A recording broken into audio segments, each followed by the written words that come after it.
the Sugar Show live and in color. Sean O'Malley back on the proven ground here tonight. And what else can you say about what he did against Abu Dhabi? Close fight against Petr Yan, but that really served to put him on this championship trajectory. Boy, you gotta stand out and take note when you fight someone like that. So close. Even if he had lost, you had to give him his respect. But ultimately, he got the decision. This guy is a great striker. The one area where we have not seen him tested is in the grappling. Tonight, he will have to rely on that if he wants to get another victory in what has been a fast-paced ascent up the bantamweight rankings. And he is a willing grappler. We've seen him compete in Quintet Ultra. Augusto Tanquinho Mendez, UFC veteran there firmly in his corner. But you're right, we haven't necessarily seen Sean O'Malley tested in that realm as yet.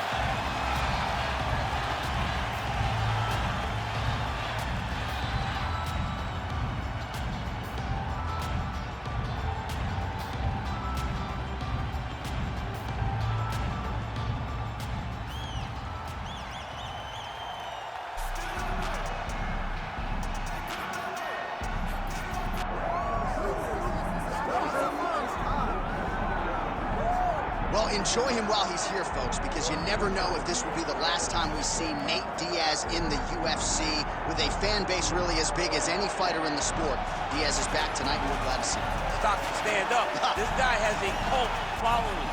He is one of the most interesting guys in the UFC because he has this sense that he really doesn't care to be here, but he also doesn't feel as comfortable anywhere but in the octagon. So it's a love-hate relationship with fighting for Nate Diaz. When he's happiest, when he's best, he's fighting in the UFC. A guy that boxes, unbelievable, but I think it's the attitude of Nate Diaz that has made him into one of the biggest stars that we've ever seen in the octagon. He had a couple of life-changing paydays against Conor McGregor, the win at UFC 196, the majority decision loss at UFC 202. Which to this day he says he won, right? He thinks he won that fight. But one thing goes without saying, and I'll say it anyway, when Nate Diaz fights, the world is watching, and that is the case yet again here tonight. Our tale of the tape for this heavyweight championship fight. All right, now for the official introductions, the veteran voice of the octagon, Bruce Buffer. Ladies and gentlemen, this is the main event of the evening.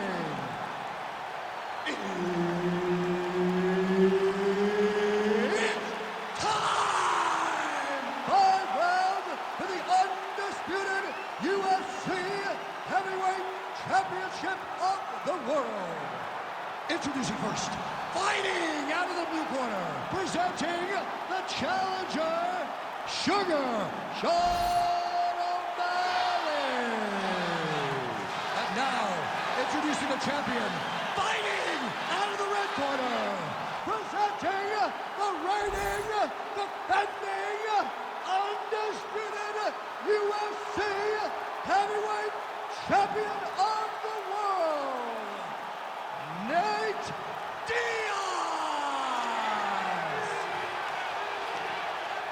Herb Dean, our third man in the octagon for this one. So here's the boxer and Brazilian Jiu-Jitsu black belt, Nate Diaz, making another UFC start tonight. And this is a hard guy to get out of there. Without a 2x4 or some sort of weapon, it's going to take a very special performance to try to finish Nate Diaz tonight.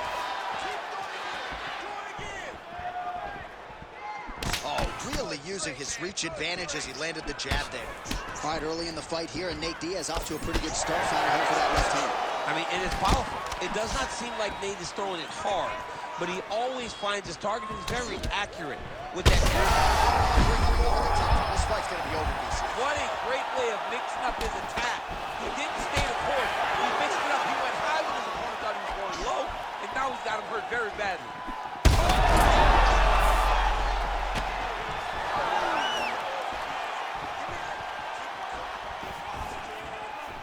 Nice jab there from O'Malley.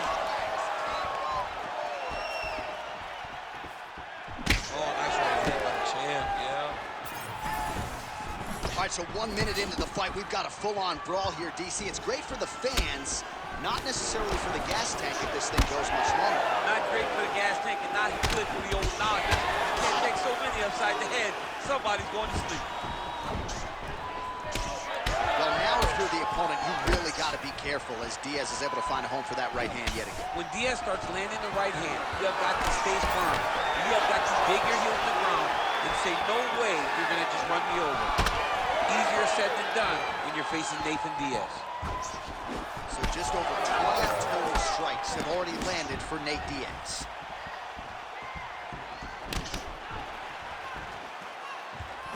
Nice.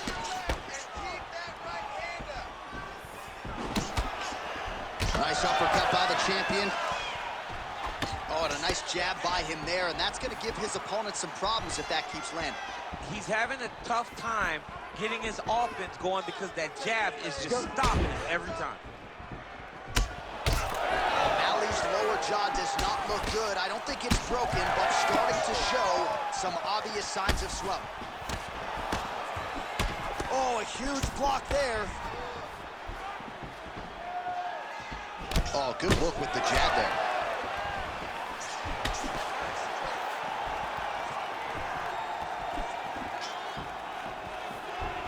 Oh, just misses with the kick. Oh, they're trading huge shots here. We'll see who's the last man standing.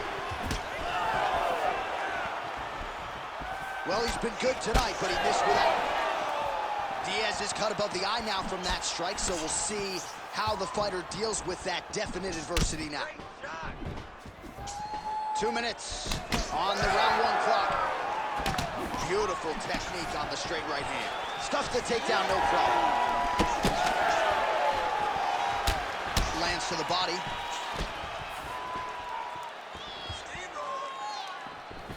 Back to the jab now, no good. Man, how good is that jab from Nate Diaz? Almost as if he's been doing it for 20 years, right? I mean, he has been doing it. You know, he's got a great boxing coach in Richard Perez, a guy that he believes in, a guy that has allowed him to gain the confidence to stand with the best strikers in the world. Well, Sean O'Malley came into this one with the distinction as one of the best strikers in the UFC and showing you exactly why he is that dominating performance thus far. He's back. Hey, look, Sean O'Malley, when he is successful, Sean O'Malley, when he is at his best, is landing his strikes, he's setting traps, he is creating problems at such a high rate that you cannot stay with them. And oh, how good was that flying knee?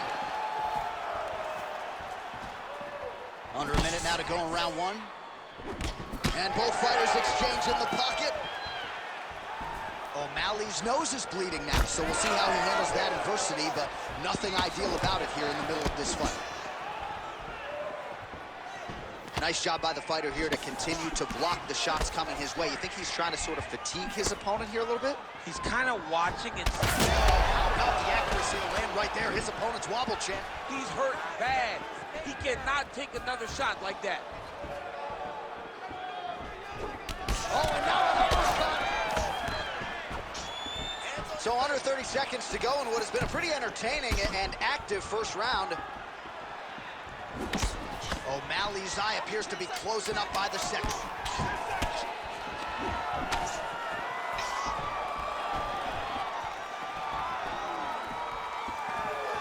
Second round, straight ahead.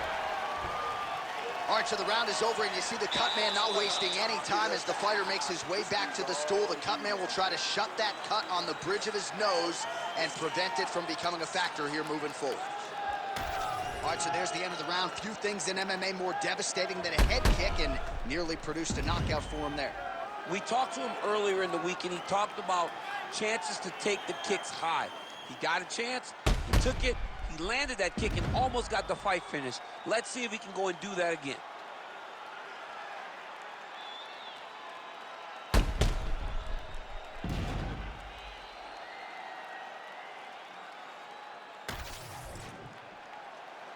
You ready to fight? Ready. All right, round 2. Oh, man, head kick lands.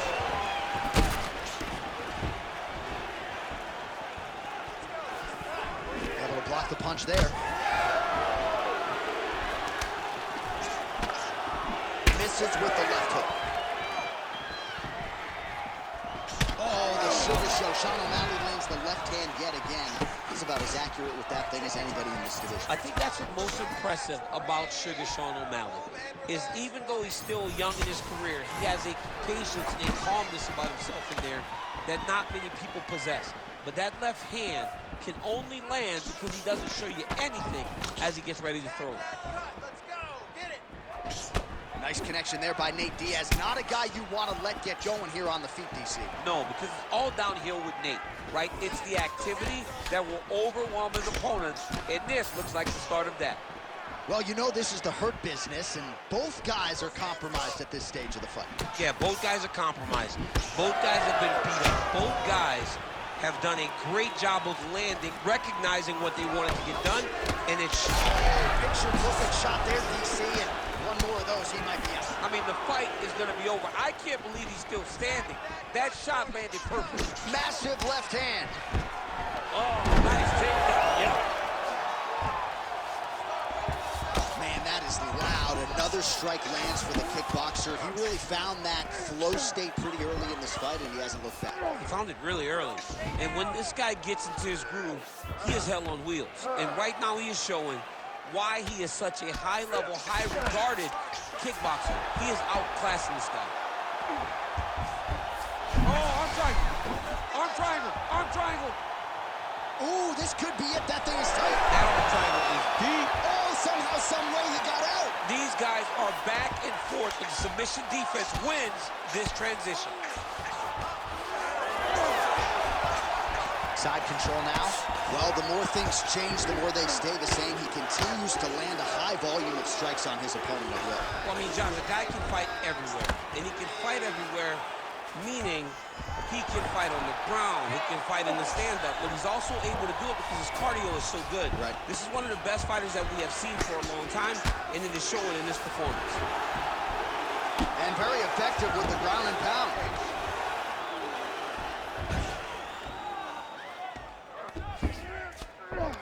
Dominate those wrists.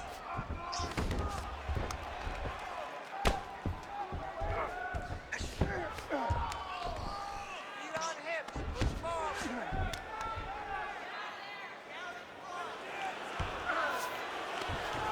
Oh, watch the arm here.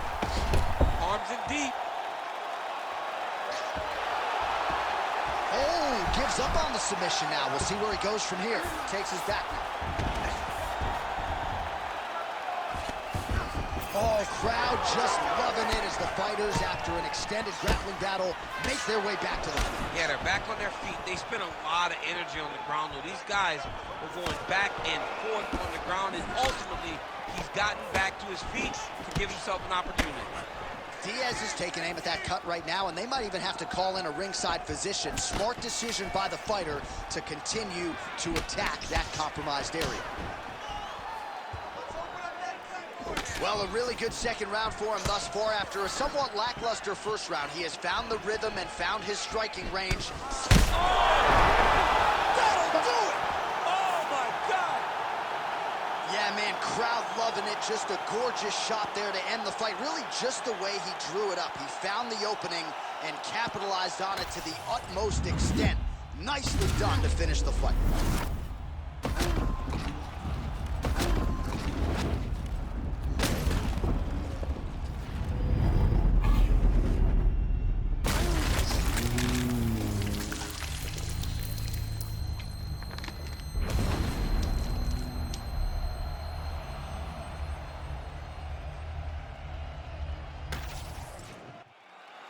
Bruce Buffer has the official decision. Ladies and gentlemen, referee Herb Dean's called a stop to this contest at 3 minutes, 49 seconds of round number 2. Declaring the winner by knockout, and still the undisputed UFC heavyweight champion of the world, Nate Diaz. All right, so a huge win for Nate Diaz. The celebration is on, of course, in Stockton, California, and beyond. And I know we all wish we would see Nate more often, but whenever he shows up to fight, always able to do so at a high level. Nate Diaz has become a massive star in the UFC. He believes in himself. He trains